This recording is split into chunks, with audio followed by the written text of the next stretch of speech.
A fatal crisis for Putin erupts on the Belarus-Lithuania border. Lukashenko and Putin thought they could bring NATO to its knees with a fake toy. When the borders closed in their faces in November 2025, a brilliant plan was devised in the strategy rooms in Minsk. They would paralyze Lithuania not with expensive missiles, but with $100 weather balloons. On paper, this looked like a cheap and sneaky victory. Lithuania is threatening to cut Kaliningrad off from Greater Russia. This week, Vilnius closed its land border with Belarus to prevent hot air balloons from flying into its territory. Vilnius airport closed, flights stopped, chaos ensued. However, the real battle is not in the sky but on the ground at the border crossings. If you find this video helpful, don't forget to like it and let me know where you're watching from in the comments below. To understand why a series of weather balloons and border closures could destabilize the region this severely, we need to step back and examine the strategic environment in which this confrontation unfolded. The Belarus-Lithuania border sits at a critical intersection of NATO and Russian interests, forming part of the logistical and political architecture that shapes nearly every major military decision in Eastern Europe. Lithuania, a small country with limited resources but enormous geopolitical relevance, functions as a choke point for Russian and Belarusian trade routes, a transit corridor for European energy networks, and a frontline observer of Moscow's military posture. Any disruption here, whether intentional or accidental, ripples outward across the alliance. Meanwhile, Belarus under Alexander Lukashenko has evolved into something more complex than a client state. It has become a pressure instrument, a platform through which Russia seeks leverage without crossing the threshold into outright conflict. Hybrid attacks, disinformation campaigns, manufactured migrant crises, and now balloon incursions reflect a doctrine built on plausible deniability. But hybrid warfare works only as long as your opponent chooses to tolerate it. By autumn 2025, Lithuania had reached the limits of its patience. The state of emergency declared in Vilnius, the closure of multiple border crossings, and the mobilization of 5,000 soldiers marked the most serious territorial defense action since the country joined NATO. This wasn't simply retaliation, it was Lithuania signaling that it viewed the balloon incursions as part of a broader, coordinated attempt to destabilize its sovereignty. What makes this particularly significant for American observers is that Lithuania's response didn't just affect Belarus. It directly threatened Russia's essential supply corridors to Kaliningrad, forcing the Kremlin to confront a rare strategic reversal. Its western outpost, supposedly fortified and unassailable, was becoming a logistical liability rather than an asset. The crisis placed a handful of key actors at the center of a rapidly evolving confrontation. On one side stood Lithuania, led by Prime Minister Ingrida Šimonytė, whose tone during the balloon incidents shifted sharply from diplomatic caution to operational decisiveness. Her announcement of a state of emergency, along with the deployment of new-generation laser systems and thousands of troops, made clear that Lithuania intended to treat the balloon flights as a hybrid attack rather than a political provocation. In this environment, soft responses were no longer an option. Opposing Lithuania was Belarus, governed by Alexander Lukashenko, a leader whose approach to crisis management often resembles improvisation under pressure. Rather than seeking de-escalation, his government escalated the conflict in a way that seemed more theatrical than calculated. The most notable example was the mass seizure of Lithuanian trucks inside Belarus. It was a move that might have looked strong in a domestic newspaper headline, but tactically it accomplished little except demonstrating the regime's willingness to violate international norms. Behind Belarus loomed Russia. Vladimir Putin's strategic interests were tied not just to supporting Lukashenko, but to ensuring uninterrupted access to Kaliningrad, the Russian enclave that houses strategic missile forces, naval assets, and nearly 1 million civilians. What began as a low-cost hybrid harassment campaign quickly spiraled into a scenario where Russia's Western military infrastructure faced unprecedented risk. That is the cast of this unfolding crisis. A small NATO member defending its sovereignty, an authoritarian state trying to manufacture leverage, and a nuclear power suddenly forced to reckon with the fragility of its own logistics. The chain of events that pushed Lithuania, Belarus, and ultimately Russia toward the edge of a wider confrontation began well before the balloons reached Lithuanian airspace. It unfolded in incremental steps, each one more consequential than the last, and each shaped by decisions made under pressure by leadership on both sides of the border. Chronologically, the pattern reveals a blend of miscalculation, opportunism, and growing strategic desperation. The earliest sign of escalation occurred in October 2025, when Lithuania responded to Belarusian harassment by closing its border crossing at Lavariškės. It was a sharp but measured action, intended more as a signal than a sustained blockade. For roughly 3 weeks, the closure remained in effect until Lithuanian transport companies, struggling with supply chain disruptions, pressed the government to reopen the route. When the border resumed partial operations, Lukashenko misread the gesture entirely. In his view, this was not a reluctant compromise but a victory, evidence that pressure tactics were working. Misinterpreting your opponent's tolerance level is a common precursor to crisis, and here it set the stage for the next escalation. Then came November. The first wave of balloons launched from Belarusian territory entered Lithuanian skies, drifting slowly across sensitive air corridors without transponders or identification markers. At first glance, they seemed like a nuisance, perhaps an odd political stunt, but their arrival over Vilnius airport forced controllers to halt flight operations, grounding aircraft in a manner that risked collisions and violated international aviation safety norms.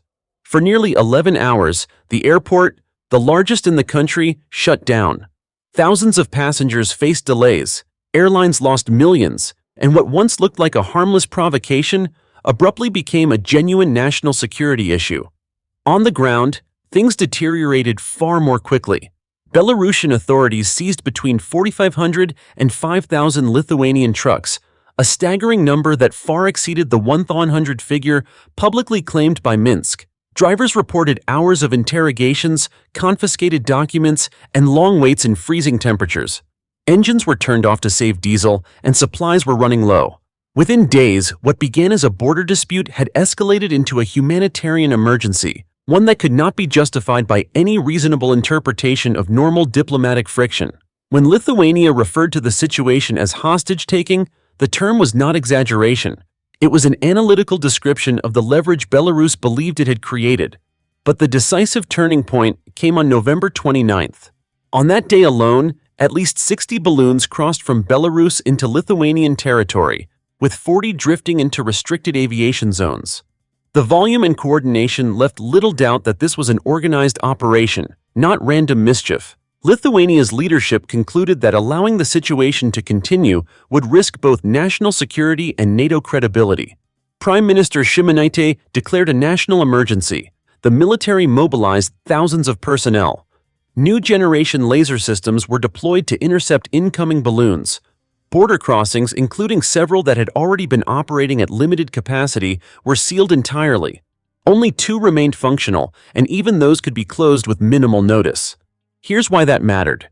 Those border closures were not merely symbolic. They threatened to sever one of the last remaining routes for Belarusian and Russian freight to reach European markets. They also jeopardized the stability of Kaliningrad, whose entire logistical foundation depended on transit routes through Lithuania. As the closures intensified, Lukashenko realized that his leverage was evaporating. He instructed his foreign minister to push for urgent negotiations. But momentum had already shifted, and the political ground beneath Belarus and Russia was beginning to fracture in ways neither had anticipated.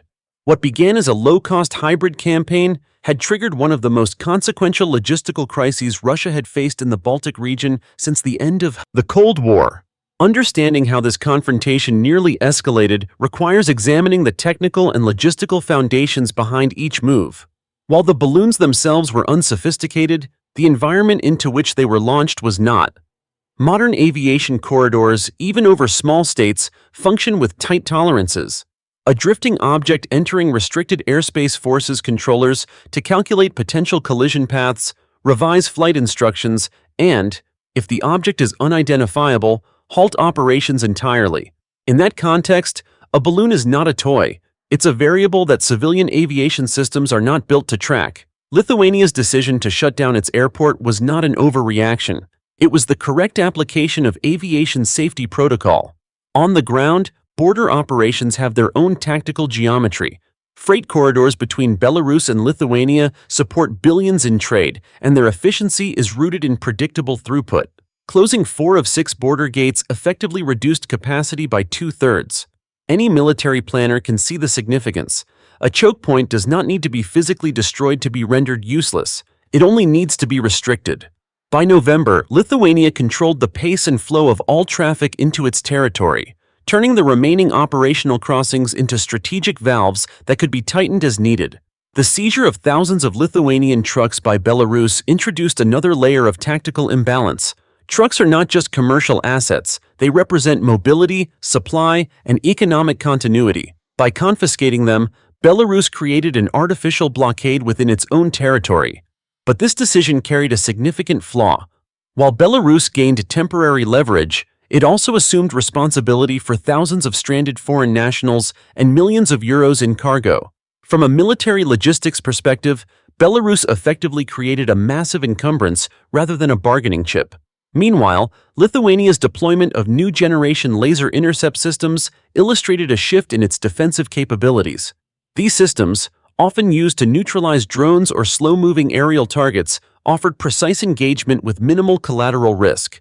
Balloons may seem trivial targets, but the technology required to remove them safely and efficiently demonstrates an evolution in Baltic defense posture. For NATO planners observing the situation, Lithuania's ability to mobilize quickly and integrate emerging technologies underscored the alliance's growing proficiency in countering hybrid warfare. The most strategically consequential factor, however, lay in the rail networks. Russia's military doctrine relies heavily on rail logistics, a reality unchanged since the Soviet era. Kaliningrad, isolated from mainland Russia, depends on Lithuania's 1,520 mm gauge lines for resupply. Dismantling these lines or halting freight transit would sever military, economic, and civilian support to a region hosting nuclear-capable missiles and essential naval forces. The comparison to a circulatory system is fitting. Cut the arteries and the extremity collapses. Lithuania's threat to halt freight movement was not merely an administrative decision, it was a strategic lever that could reshape the regional balance of power. The climax of the crisis formed when Lithuania's emergency measures converged with Russia's growing concern about Kaliningrad's isolation. As balloon interceptions increased and border closures tightened, NATO surveillance assets began monitoring Belarusian military movements more closely. Radar installations along the eastern flank registered heightened electronic activity from Belarusian systems, mostly posturing, but the kind that can be misinterpreted in tense environments. Lithuania's air defense units, already operating under elevated alert, tracked multiple unidentified aerial objects drifting across the border. Most were balloons, some were debris, some were ambiguous enough to trigger short-duration readiness protocols. In a region where seconds determine escalation, these events created a narrow margin for miscalculation. If even one object had been interpreted as a drone or a probing aircraft, the response would have escalated far beyond non-lethal engagement. On the ground, the presence of thousands of stranded Lithuanian drivers in Belarus added another layer of tension. Their safety became a de facto hostage scenario, narrowing Lithuania's diplomatic flexibility. At the same time, Russia quietly increased maritime traffic to Kaliningrad, attempting to establish alternative supply channels. NATO naval surveillance tracked these vessels, aware that increased shipping through the Baltic Sea, a space now effectively dominated by NATO after Finland and Sweden's accession, created its own potential flashpoints. By early December, the situation reached a point where any additional provocation could have triggered a wider mobilization. Belarusian border guards, Lithuanian rapid response units, and NATO reconnaissance aircraft were all operating in compressed proximity, each alert to the possibility of escalation, yet relying on the restraint of the other side to avoid it. A misinterpreted radar lock, a faulty transponder, or even a miscommunication between local commanders could have produced a chain reaction leading to armed confrontation. The crisis did not cross that threshold, but it came uncomfortably close enough to reveal the structural vulnerabilities that will remain long after this particular confrontation fades from international headlines. The tension began to ease only when the consequences of Lithuania's strategic leverage became impossible for Minsk and Moscow to ignore. Belarus had expected Lithuania to crack under commercial pressure, but instead found itself confronting a coordinated response that threatened not only its own economy, but Russia's western lifeline. The moment Lithuania announced that it was considering a full halt to all Belarusian freight transport, fertilizers, petroleum products, and the bulk of Minsk's export revenue, the crisis shifted decisively. The threat carried more weight than any diplomatic statement because it targeted the structural dependencies both Belarus and Russia rely upon. It was at this point that Alexander Lukashenko abruptly reversed course. The same leader who had boasted about seizing thousands of Lithuanian trucks now instructed his foreign minister to initiate urgent talks. No threats, no bravado, just the unmistakable tone of a government realizing that its escalation had undermined its own strategic position. Lithuania, having demonstrated both resolve and restraint, agreed to reopen targeted discussions, though not before reinforcing the message that hybrid attacks would trigger proportional and escalating countermeasures. This de-escalation did not require military withdrawal or treaty signing. It required recognition. Belarus understood that it had overplayed its hand, and Russia understood that Kaliningrad's supply network could not withstand a confrontation with NATO's eastern flank. The crisis ended not with a shot fired, but with an acknowledgement, quiet but unmistakable, of who controlled the leverage. Several insights emerged from this crisis, each carrying implications for future operations in the region. For Lithuania and the broader NATO alliance, the events underscored the value of rapid mobilization and decisive action when confronted with hybrid threats. Balloons may be primitive, but the intent behind them was not. Lithuania demonstrated that responding forcefully to ambiguity can deter escalation more effectively than allowing small provocations to accumulate into larger strategic patterns. For Belarus, the primary lesson is equally clear. Coercion through hostage-taking or economic disruption may create temporary leverage, but it carries long-term risks when the target possesses superior structural power. Once Lithuania applied economic pressure in return, Belarus found its options narrowing rapidly. Its internal vulnerabilities, limited export routes, reliance on Russian support, and fragile domestic infrastructure became liabilities rather than assets. For Russia, the implications are more severe. The crisis highlighted an uncomfortable truth about Kaliningrad. Its military strength cannot compensate for its logistical fragility. A fortress without supply lines is not a strategic asset. It is a strategic burden. For U.S. forces watching the crisis unfold, this incident underscores the importance of targeting logistics, not just weapon systems. Supply constraints can achieve effects that even advanced precision munitions cannot replicate. In the end, the confrontation revealed that the most powerful tools in modern geopolitics are often not kinetic but structural. Rail lines, trade corridors, fuel access, and energy transit routes now shape the battlefield as decisively as tanks or missile batteries.